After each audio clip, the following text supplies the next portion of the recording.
ಪತ್ರಿಕಾ ಹಾಗೂ ಮಾಧ್ಯಮದ ಮಿತ್ರರೇ, ಇಂದು ಈ ಪತ್ರಿಕಾಗೋಷ್ಠಿಯಲ್ಲಿ ನಮ್ಮ ರಾಜ್ಯ ಪರಿಶಿಷ್ಟ ಘಟಕದ ಕಾಂಗ್ರೆಸ್ ಪಕ್ಷದ ಪರಿಶಿಷ್ಟ ಘಟಕದ ರಾಜ್ಯ ಸಂಚಾಲಕರಾದ ಸನ್ಮಾನ್ಯ ಟಿ ಹೊನ್ನೆಯರವರು ಇವತ್ತು ಹಲವಾರು ವಿಷಯಗಳನ್ನು ನಮಗೆ ತಿಳಿಸಲಿದ್ದಾರೆ. ಅದೇ ರೀತಿ ಈ ಒಂದು ಪತ್ರಿಕಾಗೋಷ್ಠಿಯಲ್ಲಿ ಕೆಪಿಸಿಸಿಯ ಕಾರ್ಯದರ್ಶಿಗಳು ಆಗಿರತಕ್ಕಂತಹ ಅಪ್ಪಿ ಅವರಿದ್ದಾರೆ, ಮಂಗಳೂರು ಮಹಾನಗರ ಪಾಲಿಕೆಯ ಸ್ಥಾಯಿ ಸಮಿತಿಯ ಅಧ್ಯಕ್ಷರು ಆಗಿರತಕ್ಕಂತಹ ಮತ್ತು ನಮ್ಮೆಲ್ಲರ ನಾಯಕಿಯಾಗಿರ್ತಕ್ಕಂತಹ ನಾಗವೇಣಿ ಅವರಿದ್ದಾರೆ. ಡಿಸಿಸಿಯ ಕಳೆದ 5 ವರ್ಷಗಳಿಂದ ಶಾಸಕರಾಗಿ ಜನಾನುರಾಗಿ ಜನಪ್ರಿಯ ಗಳಿಸಿರುವ ನಮ್ಮ ಮಾನ್ಯ ಶ್ರೀ JR ಲೋಬೋರ್ ಅವರ ಪರವಾಗಿ ನಗರದಲ್ಲಿರತಕ್ಕಂಥ ಎಲ್ಲ ದಲಿತ ಬಾಂಧವರಲ್ಲಿ ದಕ್ಷಿಣ ಕನ್ನಡ ಜಿಲ್ಲಾ ಪರಿಶಿಷ್ಟ ಜಾತಿ ಮತ್ತು ಪಂಗಡಗಳ ಘಟಕದ ಪರವಾಗಿ ನಾವಿವತ್ತು ಪತ್ರಿಕಾಗೋಷ್ಠಿಯನ್ನು ಉದ್ದೇಶಿಸಿ ತಮ್ಮ ಮೂಲಕ ನಮ್ಮ ಸಮುದಾಯದ ಜನರಿಗೆ ನಮ್ಮ ಮನವಿಯನ್ನು ಅರ್ಪಿಸಲು ಈ ಒಂದು ಗೋಷ್ಠಿಯನ್ನು ಕರೆಯಲಾಗಿದೆ.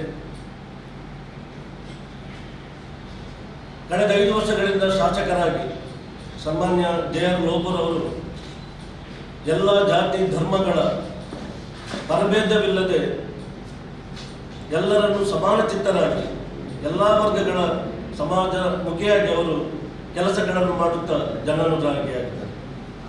ಅದರಲ್ಲೂ ನಮ್ಮ ದಲಿತ ಸಮುದಾಯದವರ ಮೇಲೆ ಸಾಮಾಜಿಕ ಚಿಂತನೆ ಅಡಿಯಲ್ಲಿ ಎಲ್ಲಿ ದಲಿತ ಸಮುದಾಯ ವಂಚನೆಗೊಳಗಾಗಿದೆ, ಸರ್ಕಾರದ ಸವಲತ್ತುಗಳನ್ನು ಪಡೆಯುವಲ್ಲಿ ವಿಫಲ ಆಗಿದೆ, ಅಲ್ಲಿ ತಾನು ಭೇಟಿ ನೀಡಿ ಆ ಸಮುದಾಯದ ಪರವಾಗಿ ಅನೇಕ ಜನಪರ ಕೆಲಸಗಳನ್ನು ಅವರು ಮಾಡಿರುತ್ತಾರೆ.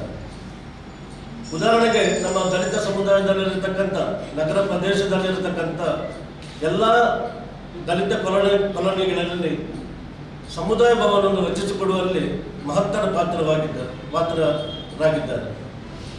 ಇನ್ನು ನಗರ ಪಾಲಿಕೆ ವ್ಯಾಪ್ತಿಯಲ್ಲಿ ಎಲ್ಲಿ ಸಮುದಾಯ ಭವನ ಇದೆ, ಕಟ್ಟಡ ಶಿಥಿಲಗೊಂಡಿರತಕ್ಕಂಥ ಸಂದರ್ಭದಲ್ಲಿ ಅವರ ಗಮನಕ್ಕೆ ನಾವು ತಂದಾಗ ಶಿಥಿಲಗೊಂಡಿರುವ ಸಮುದಾಯ ಭವನವನ್ನು ಪುನರ್ ರಚಿಸುವಲ್ಲಿ ಅವರ ಅನುದಾನದ ಮೂಲಕ ನಮಗೆ ಸಹಕಾರವನ್ನು ನೀಡಿದ್ದಾರೆ. ನಮ್ಮ ಪ್ರದೇಶದಲ್ಲಿರತಕ್ಕಂಥ ರಸ್ತೆಗಳಲ್ಲಿ ಡಾಮರೀಕರಣ ಹೋಗಿ ಕಾಂಕ್ರೀಟೀಕರಣವಾಗುವ ರೀತಿಯಲ್ಲಿ ಅವರು ಬಹಳ ಸಹಕಾರವನ್ನು ನೀಡಿರುತ್ತಾರೆ. ತಮಗೆ ಗೊತ್ತಿರಬಹುದು, ನಗರದಲ್ಲಿ ಸ್ವಾತಂತ್ರ್ಯ ಪೂರ್ವದಲ್ಲಿ ಪರಿಶಿಷ್ಟ ಜಾತಿ ಮತ್ತು ಪಂಗಡಗಳ ಅಭಿವೃದ್ಧಿಗಾಗಿ ಕಾರಣೀಭೂತರಾಗಿರ್ತಕ್ಕಂಥ ಪೂಜ್ಯ ಕುದ್ಮುಲ್ ರಂಗರಾಯ ಈ ನಾಡು ಕಂಡಂಥ ಮಹಾಮಾನವತಾವಾದಿ ಪೂಜ್ಯ ಕುದ್ಮುಲ್ ರಂಗರಾಯ ಅವರು ದಲಿತರ ಬಗ್ಗೆ ಮಾಡಿದಂಥ ಸಾಧನೆ ಅಷ್ಟಿಷ್ಟಲ್ಲ. ಈ ಒಂದು ಅವರ ಸಾಧನೆಯನ್ನು ಕಂಡಂಥ ಮಾನ್ಯ JR ಲೋಬೋರ್ ಅವರು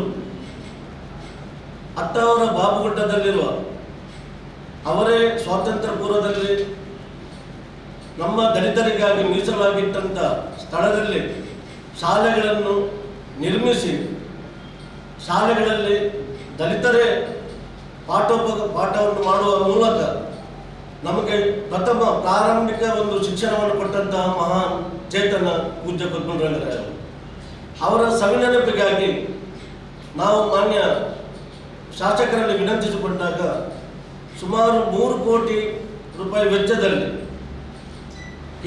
ರಾಜ್ಯ ಸರ್ಕಾರ ಹಾಗೂ ಮಹಾನಗರ ಪಾಲಿಕೆಯ ಅನುದಾನದೊಂದಿಗೆ ಇವತ್ತು ಒಂದು ಸುಸಜ್ಜಿತ ಸಭಾಭವನ ನಿರ್ಮಿಸುವಲ್ಲಿ ಶ್ರೀ ಲೋಬೋರ್ ಅವರ ಕೊಡುಗೆ ಅಪಾರವಾದದ್ದು. ಇನ್ನು ಕೆಲವೇ ದಿನಗಳಲ್ಲಿ ಆ ಒಂದು ಸಭಾಭವನ ಉದ್ಘಾಟನೆಗೊಳ್ಳುವಂಥ ಸಂದರ್ಭದಲ್ಲಿ ಈಗ ಚುನಾವಣೆ ಆದ ಕಾರಣ ಅಲ್ಲಿಯ ಕಾಮಗಾರಿಗಳು ಈಗ ಸದ್ಯಕ್ಕಂತೂ ತಡೆ ಹಿಡಿದಿದೆ. ಇಂಥ ಅನೇಕ ಜನಪರ ಕಾರ್ಯಗಳನ್ನು ಅವರು ಮಾಡಿರುತ್ತಾರೆ. ನಾವು ಮನೆ ಭೇಟಿ ಕೊಟ್ಟಂಥ ಸಂದರ್ಭದಲ್ಲಿ ಸುಮಾರು 1,000 ಮನೆಗಳನ್ನು ನಾವು ದಲಿತರ ಕಾಲೋನಿಗಳಲ್ಲಿ ಮನೆಗಳನ್ನು ಸಂದರ್ಶಿಸಿದಾಗ ಹೆಚ್ಚಿನವರು ನಮಗೆ ಮಾನ್ಯ ಲೋಬರವರ ಕಡೆಗೆ ಸ್ಪಂದಿಸುತ್ತಾರೆ. ಅವರ ಸಾಧನೆಗಳನ್ನು ಅವರೇ ಕೊಂಡಾಡಿರುತ್ತಾರೆ. ನಾವು ಹೋದಾಗ ನಮ್ಮ ಮತ ಈ ಸಲ ಲೋಬರವರಿಗೆ ಖಂಡಿತವಾಗಿ ನೀಡುತ್ತೇವೆ ಎನ್ನುವ ಮೂಲಕ ನಮಗೆ ಭರವಸೆಯನ್ನು ಆಶಾದಾಯಕವನ್ನು ಮಾಡಿರುತ್ತಾರೆ. ಇನ್ನಲ್ಲದೆ ಕಳೆದ ಎರಡು ನಮ್ಮ ಮಹಾನಗರ ಪಾಲಿಕೆ ಚುನಾವಣೆಯಲ್ಲಿ ನಮ್ಮ ಹಿರಿಯ ಕಾರ್ಪೊರೇಟರ್ ಅಂತ ಅಪ್ಪೆಯವರಿಗೆ ಸಾಮಾನ್ಯ ಕ್ಷೇತ್ರದಲ್ಲಿ ಸ್ಪರ್ಧಿಸುವಂಥ ಅವಕಾಶವನ್ನು ನಮ್ಮ ಕಾಂಗ್ರೆಸ್ ಪಕ್ಷ ನೀಡಿದೆ. ಇದು ರಾಜಕೀಯ ಚರಿತ್ರೆಯಲ್ಲಿ ಮಂಗಳೂರು ಜಿಲ್ಲೆಯಲ್ಲಿ ಮತ್ತು ಉಡುಪಿ ಜಿಲ್ಲೆಯಲ್ಲಿ ಎರಡೂ ಜಿಲ್ಲೆಗಳಲ್ಲಿ ಹೋಲಿಸಿದರೆ ನಮ್ಮ ಮಂಗಳೂರು ಜಿಲ್ಲೆಯಲ್ಲಿ ಇದೊಂದು ಯಾವ ಪಕ್ಷವೂ ಮಾಡದಂಥ ಸಾಧನೆ ಕಾಂಗ್ರೆಸ್ ಪಕ್ಷ ಮಾಡಿದೆ. ಇದರಲ್ಲಿ ಗೊತ್ತಾಗ್ತದೆ ಕಾಂಗ್ರೆಸ್ ಪಕ್ಷಕ್ಕೆ ದಲಿತರ ಮೇಲೆ ಯಾವ ರೀತಿಯಲ್ಲಿ ಕಾಳಜಿ ಇದೆ. ದಲಿತರ ಸಾಮಾನ್ಯ ಒಂದು ವರ್ಗದಲ್ಲಿ ಕೂಡ ದಲಿತರು ಸ್ಪರ್ಧಿಸಿ ಗೆಲ್ಲುವಂತಾಗಬೇಕೆಂಬ ಒಂದು ನಿಯಮವನ್ನು ಜಾರಿಗೆ ತಂದವರು ಜಿಲ್ಲಾ ಉಸ್ತುವಾರಿ ಸಚಿವರು ಹಾಗೂ ನಮ್ಮ ಮಾನ್ಯ ಶಾಸಕರಾದ ಜೆ.ಆರ್. ಲೋಬರವರು. ಆ ಮೂಲಕ ಕುಮಾರಿ ಅಪ್ಪೆಯವರು ಕಳೆದ 2 ಸಲ ಸಾಮಾನ್ಯ ಒಂದು ವಾರ್ಡಿನಲ್ಲಿ ಚುನಾಯಿತರಾಗಿ ಜನಪ್ರಿಯ ನಗರ ಪಾಲಿಕೆಯ ಒಂದು ಕಾರ್ಪೊರೇಟರ್ ಆಗಿ ಈಗ ತಮ್ಮ ಮುಂದೆ ಇದ್ದಾರೆ. ಇದೇ ರೀತಿಯಲ್ಲಿ ಅನೇಕ ಕಾರ್ಯಗಳನ್ನು ನಮ್ಮ ಶಾಸಕರಾದ ಲೋಬರವರು ಮಾಡಿರುತ್ತಾರೆ. ಇನ್ನು ನಾವು ಈ ಚುನಾವಣೆಯಲ್ಲಿ